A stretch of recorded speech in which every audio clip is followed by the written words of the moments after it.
Hello guys. So this video is for my wife because she asked me to change the bed sheets. So yes, I'm gonna show her that I have indeed changed my bed sheets. Not yet, but I'm gonna do it right now. Okay. So I was listening Milei's speech in Spanish, but assuming that my audience will be English speaking just now, maybe let me change, let me choose another video that we could listen together, right? What could we listen, guys? Oh, this one. Yo, ¿qué tal Argentina? Vamos Argentina! Actually, I know I have a lot of Argentinian viewers, so shout out to mis amigos en Cal Argentina. Oran, Te amo mucho. the traveling I am clot. tall, your favorite sweet Zionist prince. Read as a shield to protect. Okay, let me go back. This organization stopped a bunch of topics, but also about Israel. And we're looking at a clip of Javier Milei at the UN, the president or prime minister, I don't remember how it works in Argentina, of Argentina in the UN, giving a speech about a bunch of topics, but also about Israel. Again, I'm your sweet Zionist prince. This merch is coming out real soon on thetravelingcloud.com. Let's take a look at this clip. at some point, and as often happens with most of the bureaucratic structures that we humans create, this organization stopped upholding the principles outlined in its founding declaration and began to mutate. An organization that had been conceived essentially as a shield to protect the realm of men, transformed into a multi-tentacled leviathan that seeks to decide not only what each nation state should do, but also how all the citizens of the world should live.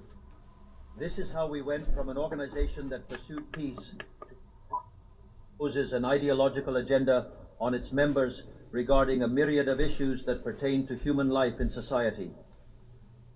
The model of the United Nations that had been successful, whose origins we can trace back to the ideas of President Wilson, who spoke of a society of peace without victory and was based on the cooperation of nation states, has been abandoned. It has been replaced by a model of supranational governance by international bureaucrats who intend to impose a certain way of life on the citizens of the world. What is being discussed this week here in New York at the Summit for the Future is nothing other than the deepening of that tragic course that this institution has adopted from a model that, in the words of the United Nations Secretary himself, demands the definition of a new social contract on a global scale, doubling down on the commitments of the 2030 Agenda. I want to be clear about the position of the Argentine agenda. The 2030 Agenda, although well-intentioned in its goals, is nothing more than a supranational socialist government program that aims to solve the problems of modernity with solutions that undermine the sovereignty of nation states and violate the right to life, liberty, and property of individuals. It is an agenda that aims to solve poverty, inequality, and discrimination with legislation that only deepens these issues, because the history of the world shows that the only way to guarantee prosperity is by limiting the power of the monarch, ensuring equality Oh, we got a little internet outage. solve poverty, inequality, and discrimination with legislation that only deepens these issues, because the history of the world shows that the only way to guarantee prosperity is by limiting the power of the monarch, ensuring equality before the law, and defending the right to life, liberty, and property of individuals. It has been precisely the adoption of this agenda which responds to privileged interests and the abandonment of the principles outlined in the Universal Declaration of Human Rights of the United Nations that has distorted the role of this institution and set it on the wrong path. Thus, we have seen how an organization that was born to defend human rights has been one of the main drivers of the systematic violation of freedom, Absolutely. such as the global quarantines during the year 2020, which should be considered a crime against humanity. In this very house that claims to defend human rights, they have allowed the entry of bloody dictatorships like those of Cuba and Venezuela without the slightest reproach. In this very house that claims to defend the rights of women, it allows countries that punish their women for showing skin to enter the Committee for the Elimination of Discrimination Against Women. Good. Call him out. In this very house, there has been a systematic voting against the State of Israel. which is the only country in the Middle East that defends liberal democracy, while simultaneously demonstrating a total inability to respond to the scourge of terrorism. In the economic sphere, collectivist policies have been promoted that undermine economic growth, violate property rights, and hinder the natural economic process, preventing the most disadvantaged countries in the world from freely enjoying their own resources to move forward. Regulations and prohibitions driven precisely by the countries that developed by doing the same things they now condemn. A toxic relationship has also been promoted between global governance policies and international credit organizations, demanding that the most marginalized countries commit resources they do not have to programs they do not need, turning them into perpetual debtors to promote the agenda of global elites. The oversight of the World Economic Forum has also not helped, where ridiculous policies with Malthusian blinders are promoted, such as zero-mission policies, which primarily harm poor countries, and policies related to sexual and reproductive rights, when the birth rate in Western countries is collapsing, signaling a bleak future for all. The organization has also not satisfactorily fulfilled its mission to defend the territorial sovereignty of its members, as we Argentinians know firsthand in relation to the Malvinas Islands. And we have even reached a situation where the Security Council, which is the most important body of this House, has become distorted because the veto of its permanent members has begun to be used in defense of the particular interests of some. This is where we stand today, with an organization powerless to provide solutions to the real global conflicts, such as the aberration and abhorrent Russian invasion of Ukraine, which has already cost the lives of more than 300,000 people, leaving over 1 million injured in the process. An organization that, instead of addressing these conflicts, invests time and effort in imposing on poor countries how and what they should produce, who they should associate with, what they should eat, and what they should believe, how it intends to dictate the present pact of the future. This long list of errors and contradictions has not been without consequence, as it has led to a loss of credibility for the United Nations among the citizens of the free world and has distorted its functions. That is why I want to issue a warning. We are facing an end of a cycle. Collectivism and the moral posturing of the UOC agenda have collided with reality and no longer have credible solutions to offer for the real problems of the world. In fact, they never did. If the 2030 agenda has failed, as its own promoters acknowledge, the response should be to ask ourselves if it was not a poorly conceived program from the start, accept that reality, and change course. One cannot insist on persisting in error, doubling down on an agenda that has always failed. The same happens with ideas that come from the left. They design a model according to what they believe humans should do, and when individuals freely act otherwise, they have no better solution than to restrict, repress, and curtail their freedom. We in Argentina have already seen with our own eyes what lies at the end of this path of envy and passions. Poverty, ignorance, anarchy, and the fatal absence of freedom. We still have time to steer away from that course. I want to be clear about something to avoid any misunderstandings. Argentina is currently undergoing a profound process of change. It has decided to embrace the ideas of freedom, those ideas that state that all citizens are born free and equal before the law, that we have inalienable rights granted by the Creator, among which are the rights to life, liberty, and property. Those principles that govern the process of change we are undertaking in Argentina are also the principles that will guide our international conduct from now on. We believe in the defense of the life of all. We believe in the defense of the property of all. We believe in freedom of expression for all. We believe in freedom of worship for all. We believe in freedom of trade for all. And we believe in limited governments for all. And as what happens in one country quickly impacts others, we believe that all peoples must live free from tyranny and oppression, whether it takes the form of political oppression, economic slavery, or religious fanaticism. That fundamental idea must not remain mere words.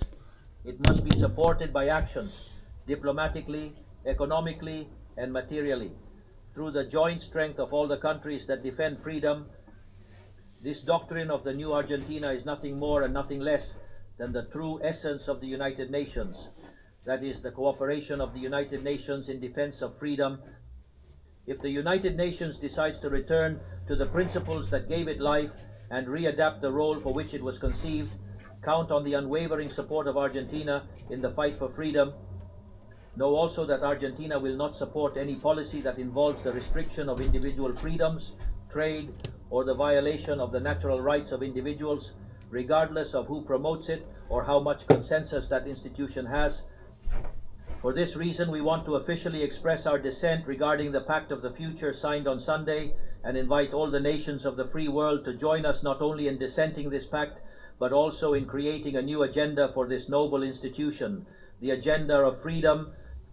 From this day forward, know that the Republic of Argentina will abandon the historical position of neutrality that has characterized us and will be at the forefront of the fight in defense of freedom. For as Thomas Paine said, those who wish to reap the blessings of freedom must, as men, endure the fatigue of defending it. May God bless the Argentinians and all the citizens of the world, and may the forces of heaven be with us. Long live freedom, damn it. Thank you very much. Damn it. Did he say damn it? One sec. What happened? Oh, there we go. I was muted. I couldn't tell if this was Javier's actual voice. Somebody could tell me if that was AI in the comments down below that just dubbed over his voice. If it is, it's fucking insane how good it was. It was good. It was very good. This is exactly what has been needed. And I think the whole time while I was listening to his speech, I'm thinking in the back of my head, I think what we're seeing right now is the fall of the UN. UN, if you guys haven't watched my Trump UN speech video, please go watch it because I give a personal story about my personal gripe with the UN and the way I've interacted with the UN in the past. I have another story that I want to tell now about the UN because I've encountered the UN in real life multiple times actually. I have quite a few stories from the UN. But Javier points out to this, I think we're at this tipping point where the world is changing and we're looking at the potential collapse of global unity the way that we once knew it after World War II. And I think generation like me today has no belief in the UN anymore. And whether you're on the political left, political right, or a moderate, there's no reason for you to believe in this institution. It hasn't done anything good for you if you're on the left. Hasn't done anything good for you on the right. And it's definitely not done anything good for you if you're in the middle. Nobody benefits from the UN other than completely corrupt individuals. In any way, which way you look at it, it's bad. So I think the world is splintering into different factions right now. And we may see a withdrawal from the UN by multiple nations in the near future. I think it's also going to be one of those things that has that residual precipitation effect. It's like one country will exit, and then a bunch, but it's going to take a while for that one country to exit. But once that first country says deuces, we're out, it's going to start that snowball effect where a bunch of countries will just leave. And I think that's where we're at. I really do believe that we're at this point where just people have had enough in countries who want to be a part of this quote-unquote free world. Countries like Argentina, countries like Israel, countries like the United States of America, we're not seeing any benefit in being a part of the United Nations. It is not helping anybody. It's actually making things worse. And eventually there's going to be a point where you hit this wall and you have to say, I'm out. I'm gone. No more. I'm done. I'm out. I can't do this anymore. I'm gone. I'm done. When a couple of years ago, I met a girl who I don't want to say romantically involved with, but there was something starting. She worked for the UN. She may be watching this video. I don't think she is, but in case she's watching this video, you know who you are. Amazing woman. When it came to conversations about the inept corruption of the UN, when it came to conversations about how much the UN has failed the world, I saw firsthand the deep brain rot and brain washing that just being an employee, and I would say she was a moderately low-level employee for the United Nations, just at that level, how much brainwashing washing and brain rot was done upon her by the United Nations. Red. I remember having conversations with her about these claims of genocide, and then confronting her with the idea that the UN was involved in attacks on October 7th. And talking to her about the story that I mentioned in the Trump video about how the UN wronged me personally in the island I was living on in the Philippines. And there was always a defense for it. There was always a reason why. Instead of acknowledging that the UN is corrupt, instead of acknowledging the UN has been infiltrated by sources. Well, I remember talking to her as a woman she was from a developing country, talking about the fact that there were multiple countries like the IRGC of Iran and Afghanistan. Developing country. Can we please stop using third world, developing? You know, we used to say third world. We used to call third world China. China is a lot more developed than here in UK, or probably anywhere in Europe. Okay, so okay, if not more developed, you know, as developed as us. Okay, so yeah. Anyway, sorry, I don't know what he was going to say, but yeah. You know, here people say the third world. Come on, look at the poverty that it's here in UK, in Scotland. You know, there is poverty. There is, you know. Anyway, sitting on the women's rights councils at the UN and confronting her about this idea and how could that be justified in any way, shape, or form, and hearing these bullshit justifications and gaslighting towards me of why this is right.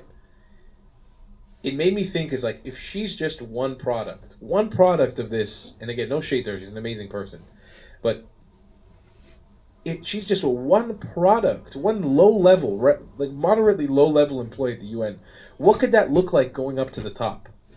What could that look like at a high level? What could a person at the UN, right? And the person at the UN should be the first person able to conduct conversation. I didn't follow everything of what he said, but I think he was talking about this kind of ex-girlfriend that he dated, and then he was working for the UN, and she was working for the UN, and she was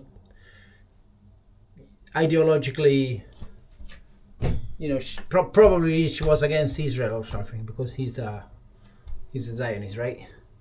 Well, I know a person like this girl. I know a person like this girl. She's in my family. They worked at UN or something like that.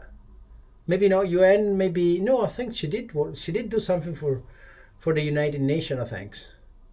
And she's like a dormant cell of Hamas. She's not, but kind of, almost. Deep conversations about very, very divisive and difficult to talk topics, specifically like Israel versus Palestine. She was completely incapable. And I found that most people I know that are affiliated with the UN, either heavily supportive of the UN or otherwise, incapable of having these tough conversations. And she was just one example of somebody who works there. Okay? And I know a couple. Yeah, I know a few people who are involved in the UN. Completely incapable of having conversations about these topics.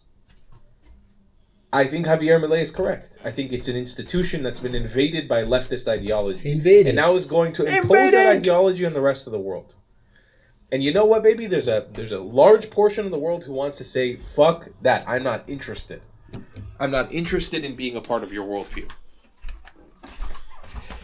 I'm not an anarchist. I don't want destruction. I don't want pilug, separation. I like elements of a globalist agenda where we all come together.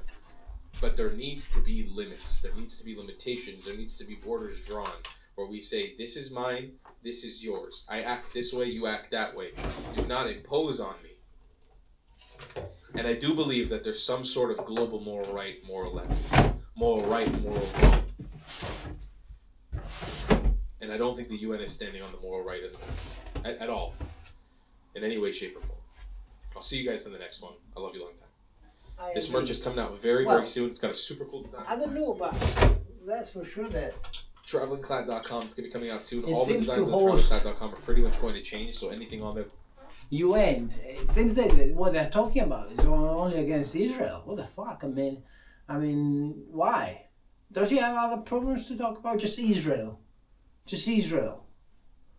The king of Jordan, talking shit about Israel, and then, you know, not mentioning October 7th, never mentioning the fact that the water that Jordan consumes is given to them by Israel.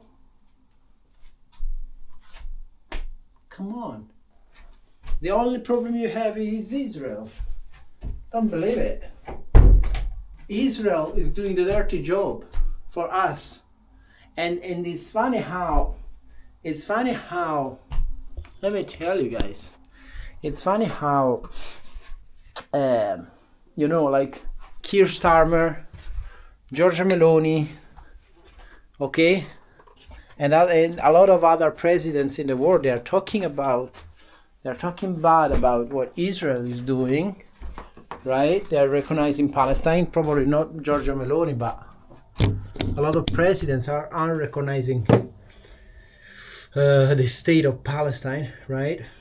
But basically, then at the same time, they are saying that the pro-Palestine manifestations are either illegal or some other groups are considered as terrorists.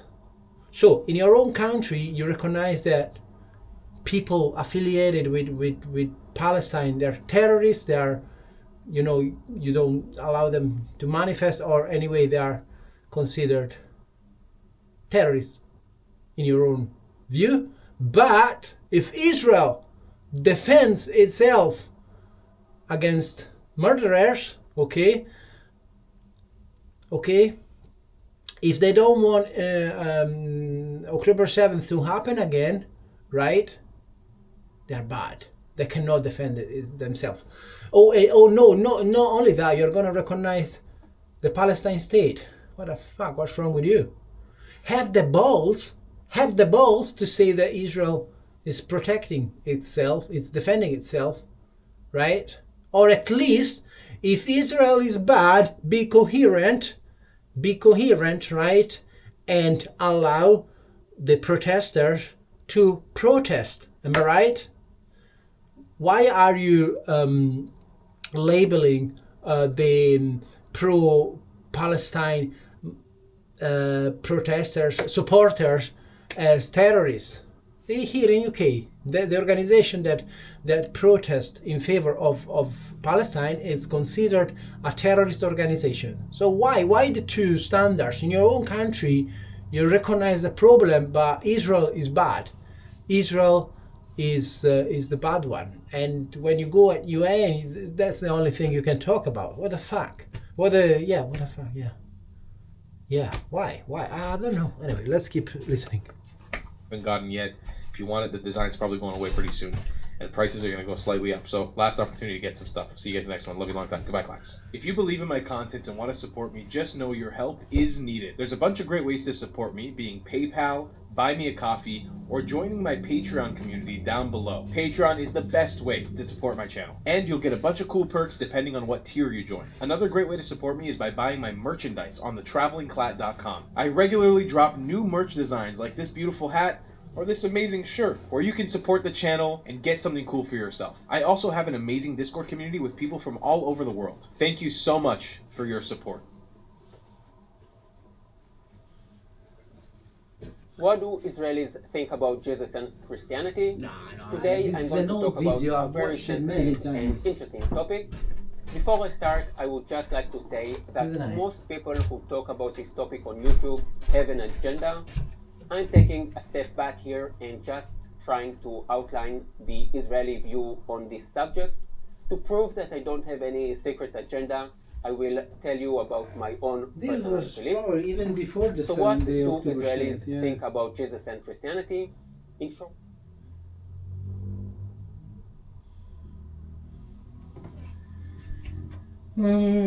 what are we going to listen to, guys? This one is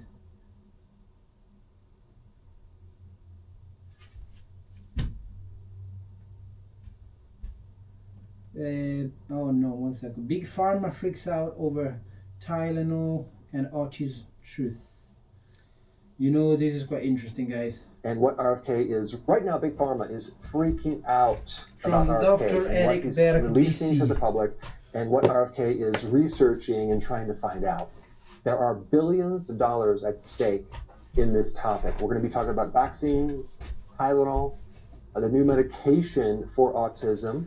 So in the news right now, you'll see all sorts of things relating to RFK. He's irresponsible. He's anti-science. Because RFK is trying to revive already debunked vaccine myths. I mean, what are we doing? I mean, the case is closed. We already know there's no connection between vaccines and autism. And we already use Tylenol for so many years. I mean, it's pretty safe. I mean, it's probably one of the safest things you can give to a small child, right? Well, on one side, the status quo, the conventional, traditional medical, does not want you to know this cause of autism. They're fighting it tooth and nail. And then on the other side, RFK is like, let's study everything. Especially since at one time, not too long ago, 1 out of 100,000 children were diagnosed with autism, and now it's 1 in 31. That's ridiculous. That is a massive spike in autism. So the opposition will say, well, oh, autism has always been there. We just now are having better ways of diagnosing it. Well, if that was true, then you would look into every single nursing home and it would be filled with autistic people, and you don't see that. If you personally had a child with autism, wouldn't you want someone to look deeply and widely at every possibility? I mean, that's just common sense. And especially since there's a lot of money involved, there are a lot of conflicts of interest, there's revolving doors, and Big Pharma doesn't have any legal liability with vaccines. When they do studies, they don't compare an active vaccine to something like a sugar pill. They're studying one active vaccine to another vaccine to look at if it's safe in comparison. That would be very similar to studying Pepsi Cola and what it can do for your blood sugar and the caffeine effect, right? And you compare that to Coke, right? Well, if you compared Coke to Pepsi, you're not going to see much difference. And then somehow they conclude that Pepsi is not any more dangerous than Coke, so it's safe. That's how they research vaccines for kids. And through the research, they found an association between Tylenol and autism. But RFK never said it caused autism, but it could definitely be one of the triggering factors that can influence susceptible people to developing autism. One thing you need to know about Tylenol, it's used for fevers, it's used for headaches, it's used for pain, it's used for menstrual cramps. And you might say, well, it doesn't really have many side effects. Well, did you realize... My love, this is for you, for my wife. My wife, she's a meds lover. You listening to this, might be connection to Tylenol and autism, if I'm getting it right? I've not finished the video, it's just started, right? I'm doing myself, so I don't know if I caught the essence of the video already, if I got the gist of it, but I think that's where the video is going. But anyway, do not trust medicine too much. If you can avoid it, avoid it. If you can avoid it, avoid it. If you can't, that's a different story. If you're fighting for your life, you need the medicine, you need the vaccine, go and get it. Don't think of the medicine like if they were candies. They're not candies. Often what they do, they cure something, they destroy something else, or they not destroy, but they screw some other part of your body. Okay, so you have to keep this in mind. Sometimes vaccines or medicine that might be responsible. Now, I don't want this video to be banned because that's what happened. So yeah, okay, let's just keep going. Let's just keep listening. Tylenol is the #1 leading cause of acute liver failure. Over 80,000 You listen, people my love. every single year end up. I hope you're not giving Tylenol to our son. Because of taking too much Tylenol unintentionally. Why? Because this chemical, acetaminophen, which actually makes up Tylenol, is everywhere. Is in over 600 different 600 medicines, my love. Glutathione. And this leaves the liver without the main antioxidant, and it destroys the liver if you don't have enough glutathione. And this is why I see it all the time, even at work. You see this patient that has super low blood pressure, and then you see the medications, and basically he's got low blood pressure, not because his body is wrong. He's got low blood pressure because he's taking the other medicine that lowers the blood pressure, either on purpose or as a side effect. It's crazy. This is the Western medicine. I'm not saying the Eastern or whatever, Asian is better. No. I'm just saying this is our medicine, and just avoid it if you can. Be healthy and avoid going to the hospital and taking medicine over medicine, rely on doctors and hospital. Just try to be healthy and avoid the hospital bed. Rooms in hospitals, they use this thing called NAC that actually boosts up your glutathione to protect the liver against this Tylenol poisoning. And the problem with NAC, as far as going into the brain to maybe help autism, there's apparently when you take it orally, it doesn't really go through the blood-brain barrier. Right now they're doing research on different forms of NAC, which allows this glutathione to penetrate into the brain. The results aren't out yet, so we will know soon on that. But the point is, if we have a combination of things going on, let's say we have a genetic weakness that makes you vulnerable, and then someone's taking Tylenol, and then on top of that, the child gets vaccinated very frequently with this buildup of aluminum. All of these factors together are the perfect storm. Amor, listen, please, listen. Autism. Listen. I did a video on the work from Medicine, Dr. Coimbra, who's a neurologist on this. vaccine. And he has seen some really good results. I know the vaccine I kind of managed, so that's not your children fault. with autism to start taking silica, okay, as one of the things, because silica slowly chelates this aluminum from the brain over a period of months to a year. So why wouldn't we want to evaluate this a little bit deeper? Why wouldn't we want to look at the accumulated effects and the dosing and the timing and the compounding effect? Maybe you're taking a couple dosages without even knowing about it. Well, mainstream doesn't even want us to look at this. They don't want to make this connection because there's obviously a lot of money involved. And what RFK is saying is, why don't you just use more caution when you take this and not just go to it as a standard thing, as a preventative action. Only take it when it's needed, under a doctor's supervision, and take the least amount possible. If it creates destruction of your liver in an older person, that's what I was saying. That is exactly what I was saying. Use it when you don't have other options. Use the medicine when you don't have other options. When you're ready to screwed. Don't use it as a prevention. Or no, well, sometimes you have to use it as a prevention for something. Yes, but what I mean is, you know what I mean? Like, don't rely too much on medicine, on vaccines, on pills for your health. Just be healthy. Just eat healthy. Do exercise. Rest. Sleep. Read. Whatever. Okay. Now, I know one of the big reasons why parents give it to their child is because of a fever. And I just want to touch on this fever. Because if you take a look at the purpose of a fever, and I'm not telling you not to take any medication because you have a fever, but I just want you to understand the purpose.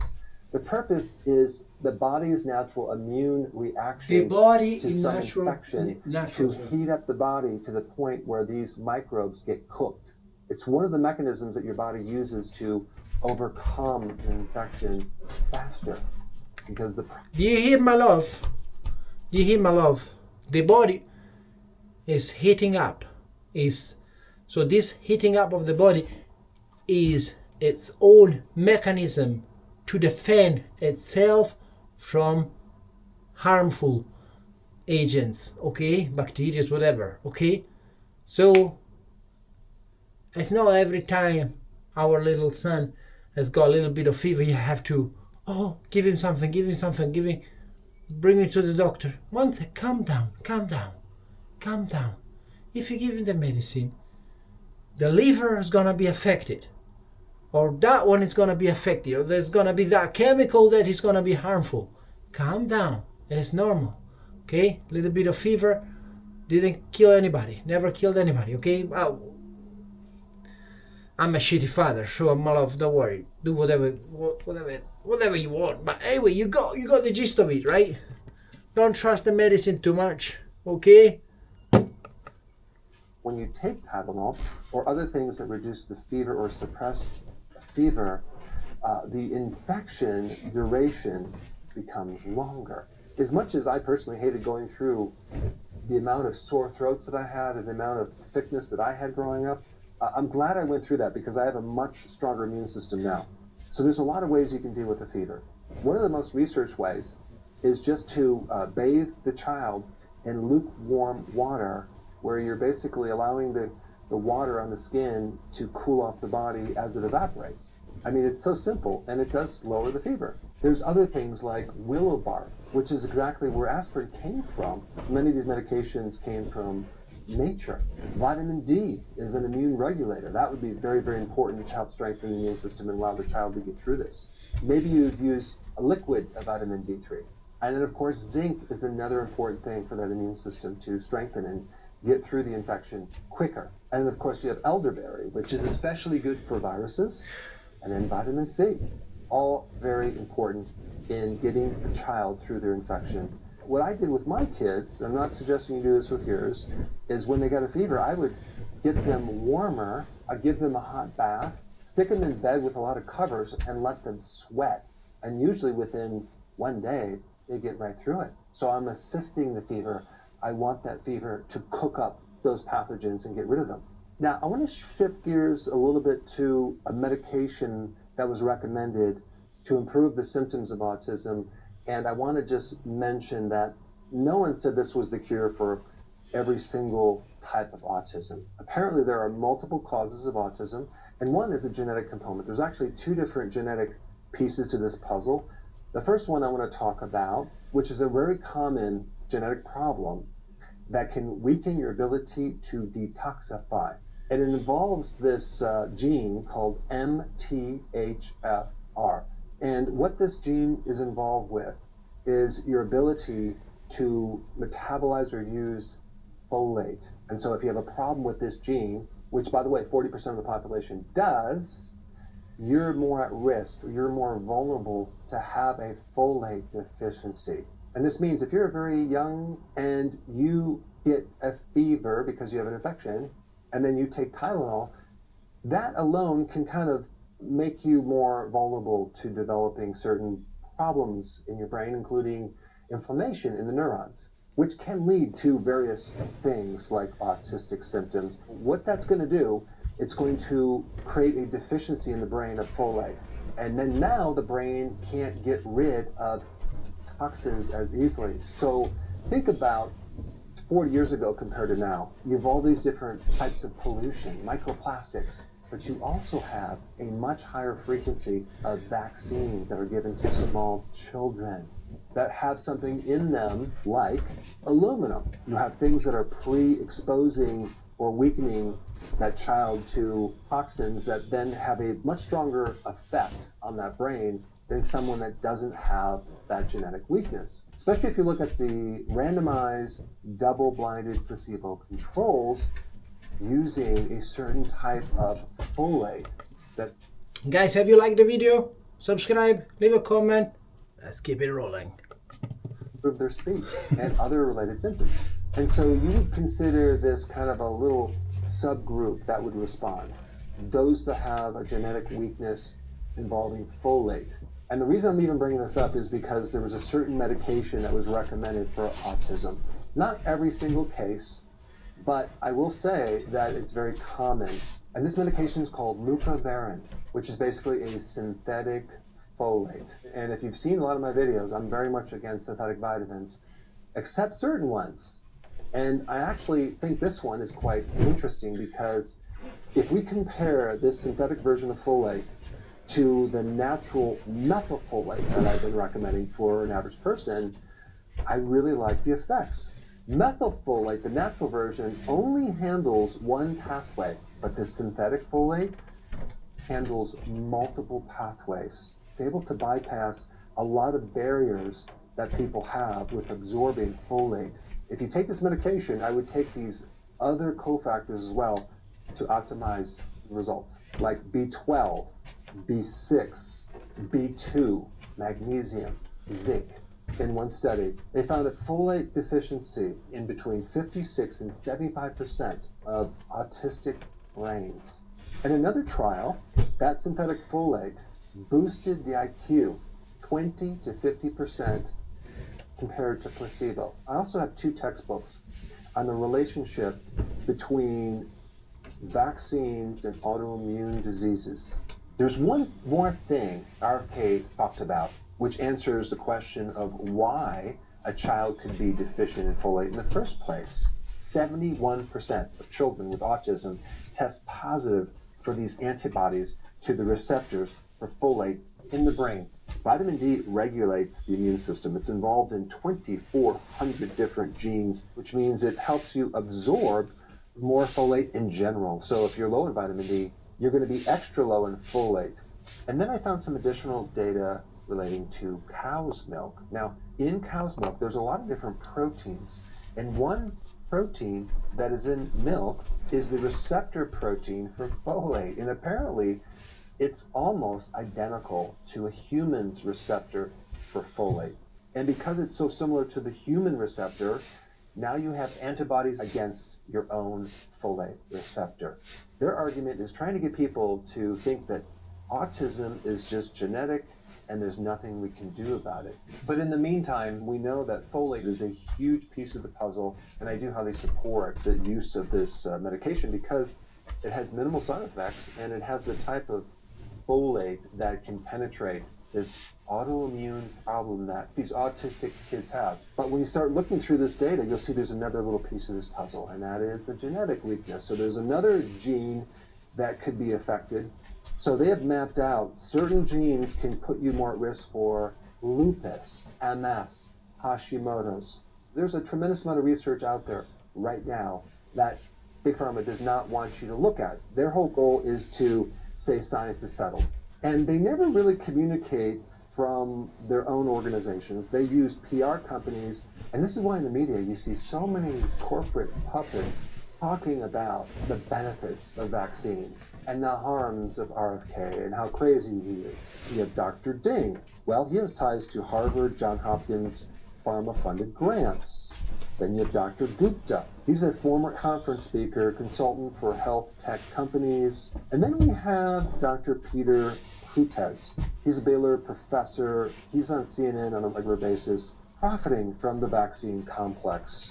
Then we have Dr. Paul Offit. He's a vaccine inventor. His vaccine patented royalty flows from something called the rotavirus shot, and he calls MAHA a distrust machine. And then we have Dr. Lena Wen, and of course we have Bill Cassidy, who has taken over $1 million in pharma PAC donations. Then we have Dr. Mike. He's an osteopath, and he's the brand ambassador of a vaccine group partnered with Pfizer. He was the one that really hyped masking for the public, and then he was caught on some yacht partying with a bunch of people without a mask himself. And then you have Scott Gottlieb, former FDA commissioner, extensive ties to Big Pharma, served on the board of Pfizer and other biotech companies, and acted as a paid consultant across the pharmaceutical sector. So when you see these attacks against RFK in the news, realize that the majority of them are from Big Pharma. I'm talking about over 95% of them. They're not from actual average people. They're from Big Pharma using different PR companies and different campaigns. So when they say vaccine safety is overwhelming, how can someone even say that if regulators and pharma have financial ties? Independent research is needed. And I think probably the most important video for you to watch is the one that I did recently talking about aluminum and how to chelate it or get it out of the body using silica. And for that information, watch this video right here.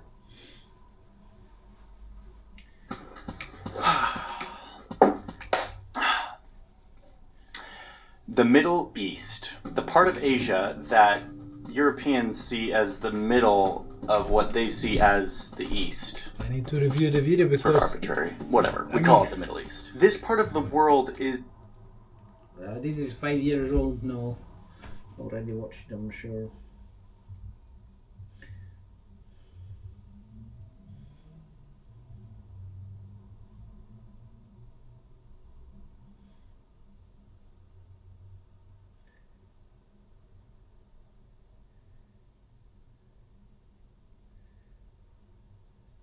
Now, on on a Google Pixel. Hi there, my name is C. Scott Brown, and I am talking to you right now on a Google Pixel 10 Pro. Scott Brown, In this video, C. I'm going to show Scott you all Brown. sorts of video tips and tricks that you can do with your Pixel. But the kicker is that all the footage you see in this entire video will have been shot on a Pixel 10 Pro. The only accessory I'm going to use is this tripod that I got on Amazon for about $25. If you're interested in it, I've got a link in the description. And right now, I'm off to Berlin, so as an added bonus, you get to see one of my favorite cities in the world during this whole video. But on that note, I'm a little late for my plane, so I gotta get running. Let's go to Berlin.